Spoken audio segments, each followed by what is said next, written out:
Good morning, students. Please subscribe the channel, drop a like, share, and comment. This is Progressive Monthly Magazine, October 2025, exercise number 21 on the speed of 100 words per minute. Start.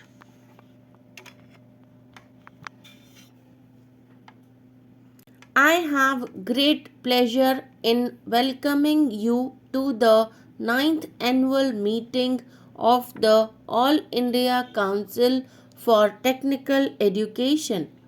Since our last meeting, the constitution of the council has been further revised to ensure better coordination in the work of the committees and the boards of the council. I am happy that we have with us here today the chairman of the regional committees and the chairman of the boards of studies of the council.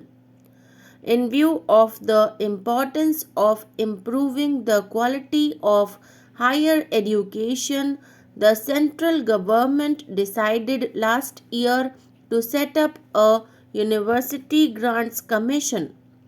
This body has been entrusted not only with the task of assessing the financial needs of the universities but also with taking other appropriate steps for the maintenance and improvement of standards.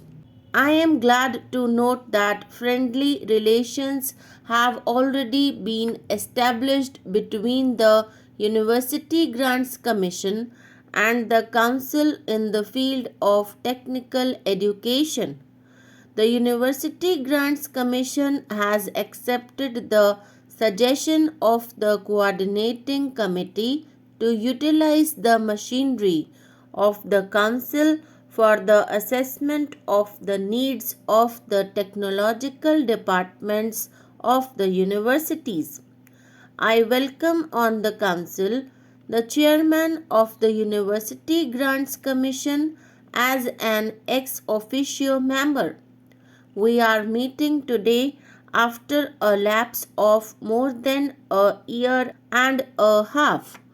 During this period, our coordinating committee has been active in carrying out the policy and program laid down by us at the last meeting.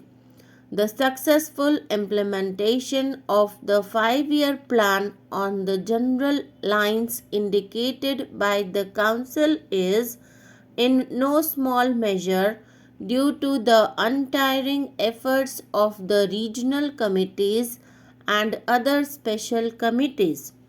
It is heartening to see that as a result of the work of these committees of the Council, before the close of the first 5-year plan period, we shall have in the country a fair number of postgraduate courses in engineering and technology as also arrangements for advanced work and research. We shall also have a network of facilities in management studies, a subject which has assumed great importance in recent times. An administrative staff college and a National Institute of Management will also have been set up largely through the efforts of industry and commerce. At least three, if not more, of the regional schools of printing technology will also have been functioning because of the industry now. Last, but by no means least, the needs of all the existing institutions preparing students for the first degree and diploma courses will not only have been assessed but the majority of them will have largely completed their program of development. All this is by no means small achievement when one considers that the work was started only after February 1953 when the Council gave general directives on new developmental projects.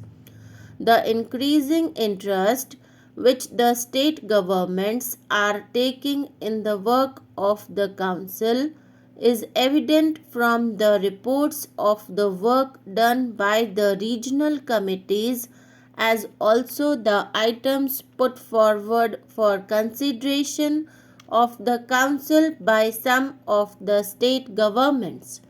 I am glad that the state governments are working hard to improve the provision for technical education within their states.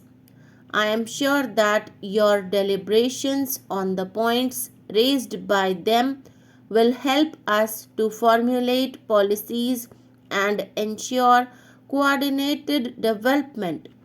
The Indian Institute of Technology, Kharagpur, has, as you will remember, been established in terms of the recommendations of the Council. Its progress has been remarkable. It has on its rolls today 1090 students receiving instruction for the first degree and postgraduate course in various branches of engineering and technology. Some are also doing advanced work and research. Its Board of Governors has decided to introduce a number of courses at the postgraduate level commencing with the July 1955 session. Having regard to all the developments that have taken place in the country, the board has drawn up a plan under which the institute will ultimately have 1800 students in all 1200 for the first degree courses and 600 for postgraduate courses and advanced work. I have every hope that in course of time this institute will develop into an institution of which India may well be proud. One of the important items on the agenda is the preparation of the second 5-year plan. I realize that it has come soon after the framing of detailed schemes to implement the first 5-year plan. The work done by the Council during the brief space of a year and 10 months has, however, brought to the forefront the various problems of technical education.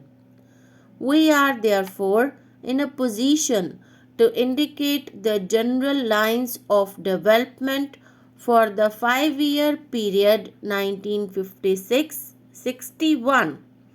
Although final decisions have not yet been taken, the general expectation is that the second 5-year plan will be an industrial plan.